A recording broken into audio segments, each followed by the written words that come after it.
Esse vírus, talvez ele tenha vindo para ficar. Ele não contaminou um grande contingente de pessoas, por exemplo, na China. Foi bem menos de 1% da população chinesa que foi contaminada. Então a população ainda continua suscetível. Então, apesar das pessoas dizerem, bom, não adianta a gente ter uma vacina que vai vir daqui a 1 ano e meio, adianta sim, porque esse vírus vai circular, vai voltar e aí nós vamos estar preparados.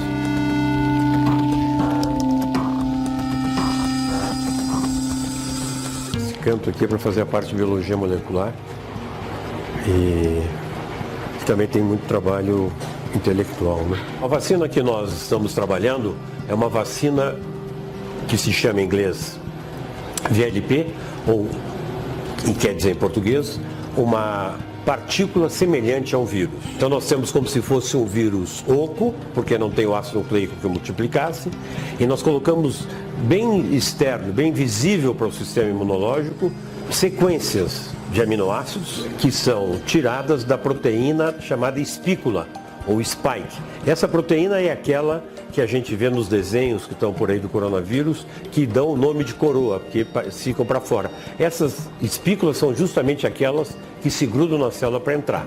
Então, se eu fizer anticorpo que bloqueia essas espículas, eu bloqueio o vírus de entrar na célula e com isso a gente neutraliza o vírus. Como que a gente estuda uma população de múltiplas células, como tem aqui, nós temos uma quantidade de cada pontinho desse é uma célula diferente, e nós podemos colocar então marcadores fluorescentes que passam nesse equipamento.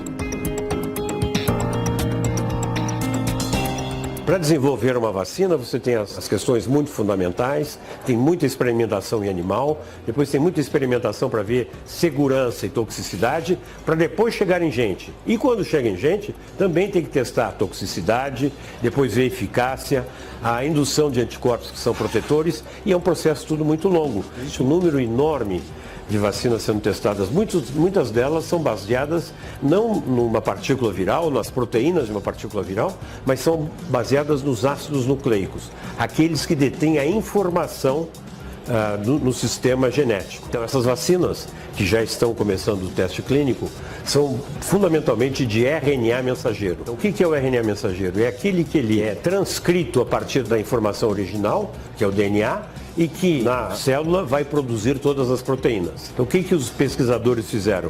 Eles isolaram e estabilizaram esse RNA mensageiro e essa é a vacina. Eles injetam esse produto nos indivíduos e as células do próprio indivíduo que recebe a vacina vai produzir essa proteína estranha, que é a proteína da espícula do vírus, e vai produzir anticorpos contra eles. Isso aqui que você está vendo são todos os freezers que a gente guarda material biológico. Nós temos dezenas desses freezers, material muito importante biológico, e aqui também são os tanques de nitrogênio líquido. Quando nós começamos esse problema, logo o Ministério de Ciência e Tecnologia, Inovação e Comunicações chamou um grupo de experts que pudessem colaborar em ações que a gente pudesse fazer. É impressionante a quantidade de cientistas que temos e que se predispõem a trabalhar, seja no diagnóstico, seja no cultivo do vírus, no sequenciamento, na produção de vacinas, em testes clínicos para testar possíveis medicamentos, etc. Nós temos uma comunidade científica muito forte no Brasil, que estão distribuídas, a grande parte delas, nos Institutos Nacionais de Ciência e Tecnologia. Então, esses institutos, eles se mobilizam muito rápido. Eles já têm formados redes com competências complementares para chegar a objetivos que estão bem delineados. Então, a comunidade é forte, ela está um pouquinho enfraquecida, porque os recursos para a ciência no Brasil ficaram muito menores.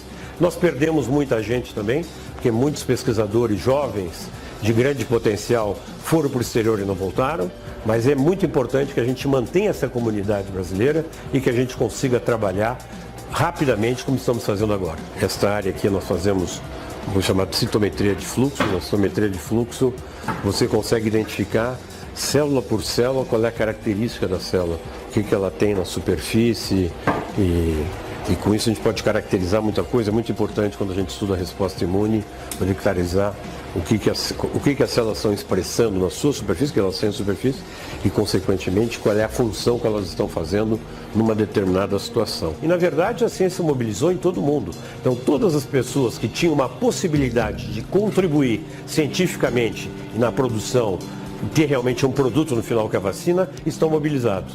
Pode ser que a gente não faça, pode ser que os americanos não façam, pode ser que outros não façam, mas nós estamos juntando dados, as publicações têm sido muito rápidas e utilizando os dados de todo mundo, existe um trabalho sinérgico, colaborativo em todo mundo para que a gente chegue o mais rapidamente numa vacina.